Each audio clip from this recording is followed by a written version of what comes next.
Welcome back to the channel. It's always a joy to have you here, especially for the kind of conversation we are going to have today, one that hits close to home for every human being who has ever dealt with another person. We are talking about the silent, widespread epidemic of mutual hardship, the self-defeating habit of making life harder for one another. Why do we do it? Why do people sabotage peace, fuel conflict, and create tension where there could be harmony? Today, we'll explore this deeply human, yet painfully destructive trait. We'll uncover the reasons behind it, share powerful examples, and more importantly, offer a better way to live, a way rooted in understanding, compassion, and shared humanity. Have you ever been on the receiving end of petty behavior, unnecessary criticism, or cold indifference?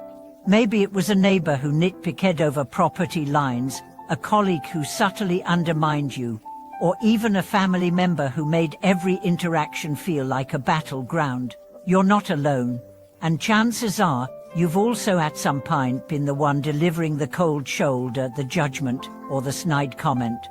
Human relationships are intricate. They're emotional, they're fragile.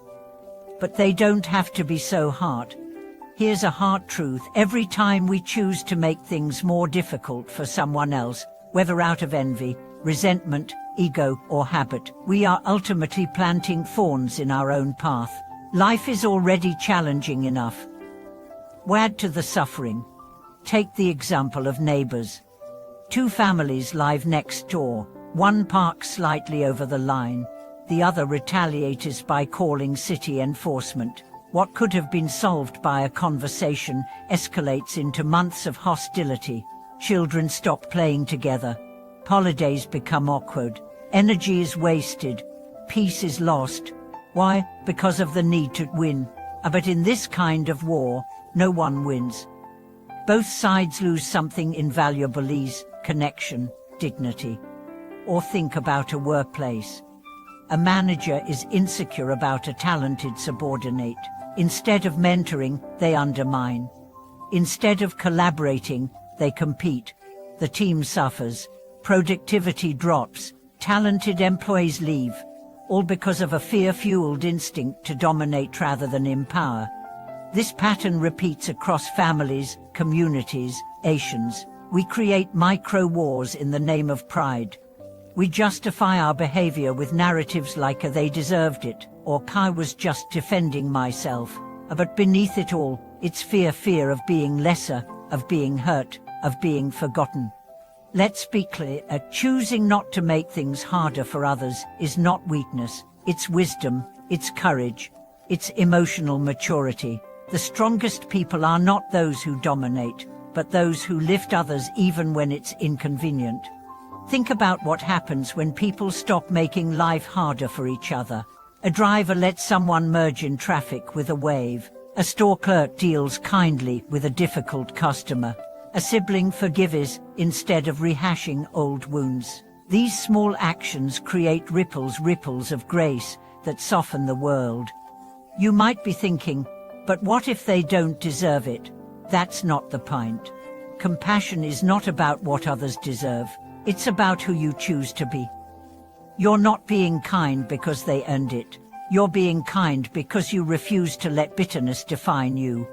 Imagine how many conflicts could dissolve if just one party chose understanding over retaliation.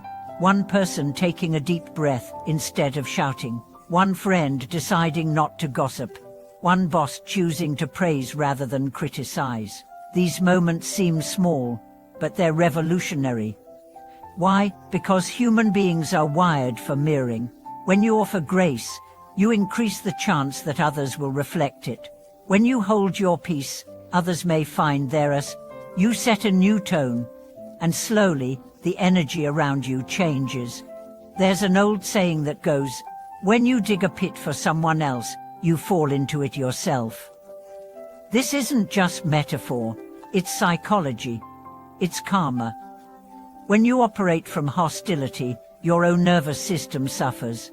Your joy diminishes. Your life feels heavier. Even if you win, it's a hollow victory. Let's look at a powerful case from real life. Two co-workers, Mark and Evan, had long-standing tension. Every meeting turned into a battlefield. One day, Mark decided to stop. He greeted Evan kindly, deferred to him in minor punts, and even complimented his idea during a presentation. At first, Evan was suspicious, but slowly, his tone softened. Within months, the hostility vanished. Projects flowed smoothly. They even began to respect one another. One decision, one change transformed years of animosity. This isn't just workplace wisdom. It applies at home, in communities, even in politics. Cooperation is contagious, so is conflict. The question is, which do you want to spread? And now, let's turn the lens inward. Ask yourself, where am I making things harder for others? Is it a tone of voice, a delay in kindness, a refusal to forgive, an expectation that others must meet me exactly where I am without flexibility? Sometimes, the biggest harm is not in what we do, but in what we withhold. Encouragement, patience, forgiveness. A simple "I understand." These are free to give, yet we act like they cost everything. But here's the paradox. The more you give ease to others, the lighter your own life becomes. It's not self-sacrifice, it's spiritual economics. You invest in peace, and peace returns to you with interest. There's another deeper truth here. When we make life harder for others, it's often a projection of our own inner turbulence. Hurt people. But healed people help heal, so the real work starts within. Heal yourself, and you naturally stop hurting others. Find your peace, and you become a source of peace. You might be thinking, but what about justice? What about consequences? And yes, boundaries matter.